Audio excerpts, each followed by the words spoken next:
Haleluya, saya akan share tentang garam dan terang. Apa yang Alkitab katakan sangat jelas bagaimana kita hidup sebagai orang percaya, orang Kristen harus mengalami garam dan terang. Ini pernyataan yang hebat. Kita baca dalam firman Allah. Saya minta Payan baca Matius 5 ayat 13 sampai dengan 16. Kita akan belajar mengerti pesan roh pada pagi hari ini. Apa yang Tuhan katakan tentang garam dan terang. Alkitab sangat jelas bilang bahwa kita adalah orang yang dikasihi oleh Tuhan. Ya, dan Tuhan menyatakan kita yang dikasihi olehnya adalah garam dan terang. Nah, apa yang dimaksud? Ayat ini sering kita dengar. Ayat ini bahkan sering kita khotbah sebagai hamba-hamba Allah. Tetapi biarlah pagi hari ini kita di-freshkan kembali. Apa yang Tuhan mau, apa yang Tuhan bilang, apa yang Tuhan nyatakan dalam hidup kita sebagai garam dan terang. Kita buka dalam Matius pasal 5 ayat 13 sampai dengan ayat yang ke-16. Haleluya. Kamu adalah garam dunia. Jika garam itu menjadi tawar, dengan apakah ia diasinkan? Haleluya. Tidak ada lagi gunanya selain dibuang dan diinjak orang. Kamu adalah terang dunia. Kota yang terletak di atas gunung itu tidak mungkin tersembunyi. Haleluya. Lagi pula, orang tidak menyalakan pelita lalu meletakkannya di bawah gantang, Haleluya. melainkan di atas kaki dian, sehingga menerangi semua orang di dalam rumah itu. Haleluya. Demikianlah hendaknya terangmu bercahaya di depan orang, supaya mereka melihat perbuatanmu yang baik dan memuliakan Bapamu yang di Mari surga. kita bahas ayat per ayat. Di ayat yang ke-13 kita ulang apa yang Tuhan katakan sangat jelas. Ya, Tuhan bilang kamu, saudara dan saya. Lanjut ayat 13. Kamu adalah garam dunia. Jika garam itu menjadi tawar, dengan apakah ia diasinkan? Tidak ada lagi gunanya selain dibuang dan diinjak Nah, orang. mari saya kasih tahu saudara, garam adalah pemberi rasa. Garam adalah sesuatu yang selalu ada di meja makan atau di dapur seseorang untuk membuat rasa atas setiap masakan-masakan yang dibuat. Nah, oleh karena itu, Alkitab menerangkan sangat jelas, garam adalah pemberi rasa. Jika garam itu tidak ada rasa, ya, Tuhan katakan, apalah gunanya selain dibuang? Berarti kalau garam itu artinya pemberi rasa dan tidak ada rasanya, maka tidaklah ada artinya. Nah, makanya sebagai orang percaya Tuhan bilang, kamu, saudara dan saya, kita semua sudah dipilih oleh Tuhan menjadi garam, menjadi perasa, memberi rasa dimanapun saudara dan saya berada. Kita memberi rasa. Jika kita masak capcay yang begitu macam-macam, banyak sekali sayur dan semua kombinasi yang ada dalam sayur capcay, tetapi kalau garam itu tidak ada, apalah rasanya jika seandainya kita masak tetapi kita tidak merasakan satu kenikmatan dari masakan yang begitu banyak sekali warna-warna dan begitu banyak sekali ada hal-hal yang sebenarnya kita ingin rasa dari warna-warna itu. Nah, makanya Alkitab menjelaskan, saudara dan saya, kamu adalah garam. Siapakah sebenarnya kita? Kita orang-orang yang ditebus, kita adalah orang-orang yang percaya, kita adalah orang-orang yang mengasihi Tuhan, kita adalah orang-orang yang mengenal Dia secara pribadi, kita adalah garam, pemberi rasa. Nah, oleh karena itu rasa seperti apa ya? Tentu garam itu adalah salah satu fungsinya memberi rasa, nikmatnya makanan itu. Saudara dan saya kemanapun kita pergi, kita adalah milik Tuhan. Dan Tuhan berkata, kita memberi rasa dimanapun kita berada. Rasa enak, rasa damai sejahtera. Dari cara berbicara kita, dari kehadiran kita, ya, orang bisa senang dengan kita karena orang merasakan ketulusan hati kita. Rasa seperti ini, makanya Tuhan bilang kamu adalah garam, kamu adalah pemberi rasa. Dan salah satu fungsi garamnya, garam yang Tuhan katakan di Alkitab adalah untuk mengawetkan makanan, saudara. Jadi supaya makanan itu nggak busuk. Ya, salah satu contoh kalau ikan diambil dan akan dibuat supaya lama bertahan. Nah, ini akan dibuat khusus dengan melumburi dengan garam supaya ikan ini bisa bertahan dan bisa dinikmati. Nah, ikan itu nggak busuk karena garam ini, saudara. Sebenarnya hidup kekristenan kita, yang tadi Tuhan berkata, kamu, saya, kita semua adalah garam. Kita adalah anak-anak Allah yang memberi rasa. rasa yang enak itu sebenarnya tidak akan menjadi rasa yang busuk kalau saudara tetap ada di dalam kontrol Tuhan. Bagaimana caranya, saudara? Bagaimana ada dalam kontrol Tuhan? Ingat, garam adalah sesuatu yang memberi rasa. Dan garam ini yang Tuhan katakan pemberi rasa ini adalah kita ada di dalam Tuhan. Bagaimana ada dalam Tuhan? Kita membiarkan Roh Kudus bergerak dalam diri kita. Saya percaya kalau saudara akan memberi rasa yang enak sama orang, kemanapun engkau pergi, meninggalkan kesan dan kehadiranmu membawa damai sejahtera, ya, kehadiranmu membawa sesuatu yang luar biasa. Itu karena hidup saudara ada dan dibiarkan Roh Kudus bekerja. Amin. Roh Kudus bekerja. Saya yakin kalau Roh Kudus bekerja di dalam roh saudara, pikiran saudara akan fresh. Haleluya. Ya, hati saudara akan fresh. Haleluya. Dan kemanapun engkau pergi, itu memberikan rasa yang enak bagi semua orang. Jadi saudara harus mengerti. Makanya orang Kristen yang sebenarnya di dalam Roh Kudus, hidupnya nggak jadi busuk. Artinya orang hanya mencium bau-bau yang nggak enak. Orang mencium hal-hal yang tidak nyaman, saudara. Karena apa? Garam, pembuat rasa itu ada dengan saudara. Siapa? Roh Kudus tadi yang saya katakan tadi. Kalau Roh Kudus ada di dalam saudara, berarti hidup yang memberikan damai, memberikan sejahtera itu selalu nyata. Ya, kita tidak akan menjadi busuk di dalam kehidupan kekristenan kita. Kita nggak akan menjadi bau yang tidak enak bagi orang lain, saudara. Ya, kita tidak akan menjadi rasa yang menjadi batu sandungan atau rasa yang tidak nyaman bagi orang lain. Nah, kembali lagi lalu mungkin saudara berkata, oh tapi orang lain walaupun sih buat baik, tapi orang bicara yang gak benar. Saya ingin bilang, jika engkau buat sesuatu, ingat, lakukanlah seperti untuk Tuhan dan bukan untuk manusia, supaya tidak ada rasa ingin membalas budi atau hal-hal yang engkau mungkin rasa, aku udah lakukan ini, orang ini harusnya begini. Supaya engkau tidak mengalami yang namanya ada celah untuk kecewa dan sakit hati dan segala macam teman-temannya itu. Saya yakin dan percaya kalau hidup saudara dikuasai oleh Roh Kudus, engkau akan memberi rasa yang enak bagi orang lain. Haleluya.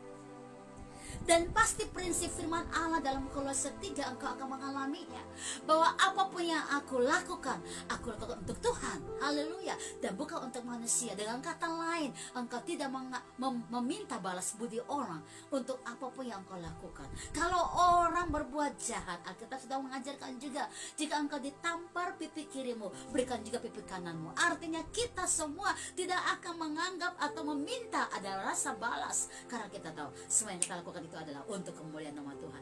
Haleluya. Dan apapun di dalam pekerjaan saudara, baik di dalam pelayanan, di kantor saudara, bahkan di rumah sekalipun, apapun yang engkau kerjakan dengan tugas-tugas saudara, baik sebagai anak muda yang mengerjakan tugas-tugas di dalam sekolah saudara, maupun tugas rumah tangga sebagai ibu-ibu, sebagai bapak-bapak, mengerjakan apapun, kalau engkau mengerjakan semuanya dan tujuannya adalah untuk Tuhan, saya yakin saudara tidak akan mengeluh. Saya yakin saudara tidak akan membiarkan diri saudara dikuasai dengan pikiran-pikiran yang salah, karena apapun yang engkau lakukan untuk Tuhan. Dan ini salah satu tindakan yang engkau berkata, aku memberi rasa bagi orang lain. Garam. Nah, oleh karena itu mari kita lihat bagaimana Tuhan mau kita mengalami dan merasakan diri kita sendiri di dalam pergerakannya, supaya itu terdampak bagi orang lain. Jadi garam fungsi selain pemberi rasa, garam juga berfungsi untuk mencegah dari kebusukan. Ada banyak orang Kristen yang mungkin sudah awalnya bertobat, tapi hari-hari ini maka malah rohaninya semakin mundur dan dia tidak mengalami sesuatu. Saya katakan mengapa demikian? Karena dia tidak membiarkan Roh Kudus menguasai kehidupannya, sehingga ada kebusukan-kebusukan yang terjadi. Dan kalau sudah ada busuk saudara, apalah artinya? Tidak akan dimakan, dibuang semuanya. Tuhan begitu tegas menerangkan, kalau garam tidaklah menjadi rasa atau tidak ada fungsinya sebagai garam pemberi rasa tadi, asin tadi, maka akan dibuang. Berarti tidaklah ada gunanya. Sebagai anak-anak Tuhan, sebagai orang percaya, kita harus mengerti hidup kita hadir memberikan dampak yang luar biasa. Mari kita lanjut sebentar di ayat yang ke-14, apa yang Tuhan katakan dari ayat-ayat ini. Haleluya. Kamu adalah terang dunia. Kota yang terletak di atas gunung tidak mungkin tersembunyi. Haleluya. Kamu adalah terang dunia, terang untuk dunia ini. Kamu adalah kota yang bercahaya di atas bukit, tidak akan mungkin tersembunyi. Kenapa? Karena yang bercahaya dan yang di atas bukit pasti akan terlihat.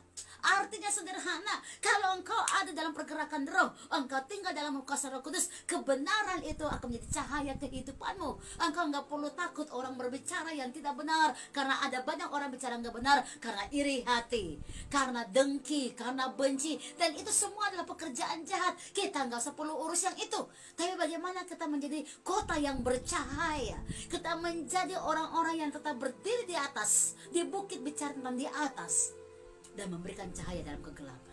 Di dalam dunia ini, saudara dan saya adalah orang-orang yang Tuhan mau berdiri di atas. Bicara di atas berarti apa? Pikiran kita, hidup kita hanya memikirkan perkara-perkara yang di atas.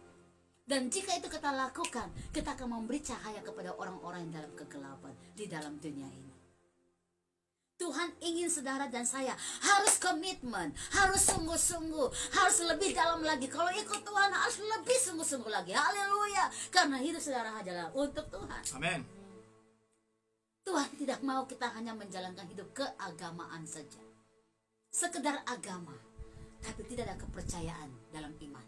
Tapi Tuhan mau untuk saudara membuka firman, saudara belajar, dan saudara mengalami dia secara pribadi. Itu yang Tuhan inginkan. Waktu engkau mengerti kebenaran firman ini, memerdekakan engkau, maka saudara dan saya harus menjadi cahaya dalam kegelapan. Kalau cahaya dengan cahaya ya tidak ada artinya, saudara. Tapi bagi lilin kecil saja yang menyala, dibawalah ke dalam kegelapan. Lilin kecil itu sangat berfungsi dan sangat diperlukan. Amin. Karena menerangi dalam kegelapan. Yes. Hidup kita dengan orang-orang yang gelap, harusnya terangmu lebih kuat, saudara. Yes. Harus mau engkau menjadi berkat, Amin. memberi cahaya, Tidak redup. bukan sebaliknya. Yes. Saat engkau dalam kegelapan, engkau malah yang redup. Oh, haleluya. Haleluya. Harus mengalami pemulihan. Sebentar lagi Amin. Desember, saudara. Oh, Sebentar lagi udah akhir tahun. Apa yang engkau pikirkan dengan hidup saudara? Haleluya. Bukankah hari demi hari kita harus mawas diri dengan selalu merenungkan bahwa hidup ini adalah sebuah kesempatan. Yang kedua, hidup hari ini harus lebih baik dari hari yang kemarin, karena kita mau belajar untuk menghargai Sang Pencipta kita yang menjadikan kita serupa segambar dengan Dia. So, karakter-karakter ilahi harus semakin tajam dimunculkan. Haleluya. Karakter-karakter roh harus semakin tajam ada di dalam jiwa saudara, di dalam kehidupan saudara, untuk orang melihat dan memuliakan Allah Bapa di surga. Kita lanjut dulu ayat yang ke-15 dari Matius pasal yang ke-5 ayat 15. Haleluya. lagi pula orang tidak menyalakan pelita lalu meletakkannya di bawah gantang, Haleluya. melainkan di atas kaki dian, sehingga menerangi semua orang di dalam rumah itu. Haleluya. Kita menjadi terang bukan hanya untuk diri kita sendiri, tetapi bagaimana kita menjadi terang, ya, untuk menerangi keluarga kita.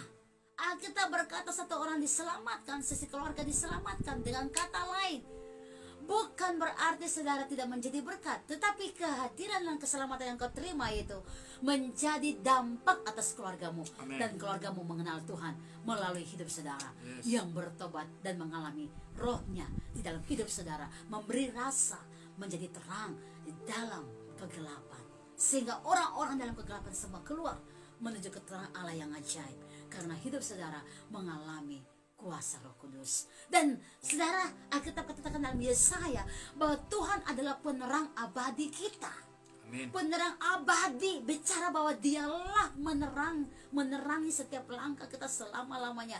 Dia di dalam kita, kita di dalam dia. Haleluya. Dan jika orang di dalam dia, kan dia adalah terang itu sendiri, maka hidup kita ini tidak ada dalam kegelapan. Ruang-ruang hati yang gelap itu semua disenari. Ruang-ruang hati yang masih dalam kelemahan-kelemahan daging, masih kepahitan, masih benci, masih negatif, masih iri, masih berpikir yang tidak benar. Jika terang Allah itu menguasai kita, maka semua itu akan disingkirkan keluar, sehingga hidup kita bercahaya untuk kemuliaan nama Tuhan. Luar biasa. Mari kita baca ayat yang berikut dari firman Tuhan ini. Demikianlah hendaknya terangmu bercahaya di depan orang, supaya mereka melihat perbuatanmu yang baik dan memuliakan Bapamu yang di sorga. Orang yang jalan dalam terang tidak pernah ada di barisan belakang, saudara.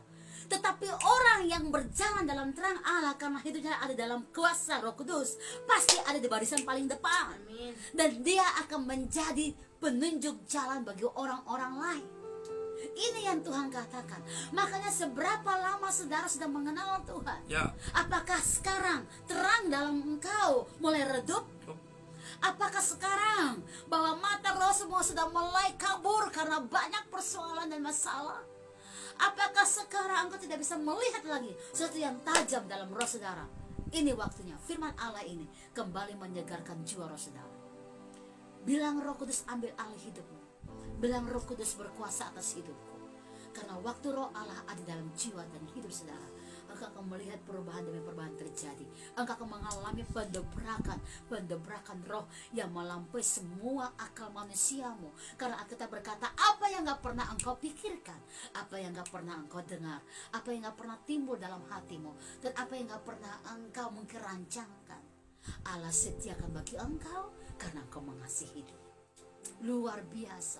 Come on saudara. Ini semua adalah waktu pertandingan. Orang-orang yang berlari dengan cepat untuk maju ke dalam pergerakan Allah, mereka lah yang akan melihat kuasa kemuliaan Allah besar dalam hidup mereka. Amin. Orang-orang yang berjuang untuk memperkaya iman roh mereka, mereka lah yang akan diberkati Tuhan dengan luar biasa. Ini perjuangan saudara. Jangan biarkan diri saudara berleha-leha dengan kemalasan membangun rohmu saudara. Jangan biarkan hidup saudara berleha-leha untuk membuang waktu yang Tuhan kasih bagi saudara. Karena semua manusia ini hidup itu antri. Kembali ke rumah Bapa itu antri saudara. Gak satu orang pun tahu kapan. Tapi pastikan engkau tahu bahwa kapan engkau harus mengambil keputusan untuk melakukan kebenaran firman. Yaitu hari ini. Engkau melangkah Amin. untuk tinggal dalam kebenaran dan memberi hidup untuk kemuliaan nama Tuhan. Kita baca saudara 1 Petrus 2 ayat yang ke-9 dan ayat yang ke-10. 1 Petrus 2 ayat 9 dan ayat yang ke-10. Haleluya. Tetapi kamulah bangsa yang terpilih, imamat yang rajani, Haleluya. bangsa yang kudus, umat kepunyaan Allah sendiri, supaya kamu memberitakan perbuatan yang besar dari Dia yang telah memanggil kamu keluar dari kegelapan kepada terangnya yang ajaib. Ayat yang ke-10. Yes. Kamu yang dahulu bukan umat Allah, tetapi yang sekarang telah menjadi umatnya, Haleluya. yang dahulu tidak dikasihani, tetapi yang sekarang telah beroleh belas kasihan. Haleluya. Ini berita baik. Ini good news saudara. Bahwa saudara, Tuhan katakan kita ini, Dia katakan sendiri dengan kuasanya, dengan hadiratnya yang ada dalam jiwa roh kita. Bahwa siapapun kita yang Tuhan sedang katakan hari ini, kita adalah umat pilihannya. Kita adalah bangsanya yang kudus. Amin. Umat kepunyaannya sendiri. Mengapa? Karena Dia berkata, aku dapat keluar dari kegelapan ke dalam terangnya yang ajaib. Untuk apa? Menceritakan terus perbuatan-perbuatan Tuhan yang ajaib. Menceritakan terus titik-titik di mana Tuhan bawa kita naik dan naik dalam pertobatan-pertobatan yang luar biasa. Menyaksikan apa yang Tuhan buat kepada kita. Ini luar biasa. Dahulu yang tidak dikasihani, sekarang yang dikasihani. Luar biasa. Semua orang pernah berbuat dosa, semua orang pernah gagal. Tetapi saya mau pastikan saudara, jangan pernah sampai saudara tidak melihat kemuliaan Allah dalam hidup saudara. Amin. Ini waktunya engkau mengalami Tuhan. Ini waktunya engkau melihat Yes. bahwa engkau hadir harus jadi garam dan engkau harus jadi terang bagi semua orang. Sehingga semua orang melihat perbuatanmu yang baik dan memuliakan Allah Bapa di sorga. Kalau engkau mau dunia memuliakan Allah Bapa di sorga, tunjukkan kehadiranmu menjadi garam, kehadiranmu menjadi terang bagi semua orang. Dan Tuhan akan memakai engkau menjadi saksi Kristus yang ajaib. Dan Tuhan akan membuat engkau mengalami kebesaran-kebesarannya di sepanjang jalan saudara. Filipi 2 ayat yang ke-15 kita baca ayat ini. Haleluya. Supaya kamu tiada beraib dan tiada bernoda sebagai anak-anak Allah yang tidak bercela di tengah-tengah angkatan yang bengkok hatinya dan yang sesat ini, sehingga kamu bercahaya di antara mereka seperti bintang-bintang di dunia. Zaman sekarang zaman orang yang bengkok hatinya. Zaman sekarang zaman orang-orang yang tidak tahu kebenaran. Tapi Tuhan berkata, jika engkau tinggal di tengah-tengah orang-orang yang bengkok hatinya, yang tidak lurus hatinya, engkau harus bercahaya, Amen. menjadi garam dan terang. Yes. Supaya engkau melihat bahwa hidupmu menjadi saksi Kristus dan engkau dipakai oleh Tuhan bagi kemuliaan namanya. Mari saudara, ini adalah masa perjuangan. Ini adalah masa engkau harus mengalami pendobrakan-pendobrakan roh. Engkau tidak cuma bisa berjalan, tapi sekarang rohmu harus berlari. Kalau engkau berjalan, engkau tertinggal. Apalagi kalau engkau stagnasi, tidak buat apa-apa saudara. Mati rohani saudara.